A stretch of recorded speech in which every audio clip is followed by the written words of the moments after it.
Iyak naman ng Philippine National Police handa silang ipatupad ang warrant of arrest laban kay Atong Ang na siyang umano'y nasa likod ng pagkawala ng mga sabungero.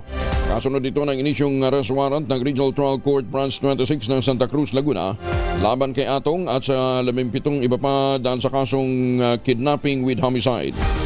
Ayon kay Acting PNP Chief Lieutenant General Jose Medencio Nartates Jr., nakikipag-ugnay ng PNP sa RTC para sa agarang pagpapatupad ng paghuli. Sinabi pa ni Nartates na tukoy na ng pulisya ang posibleng kinaroroonan ni Atong Ang. Ang alias Atong Ang at na-receive po or kasalukuyang nagko-coordinate po ang ating police dun sa concerned branch 26 of Santa Cruz, Laguna. And we have some of the personalities subject of that warrant of arrest are actually in custody sa Philippine National Police kasi naka restricted custody sila doon.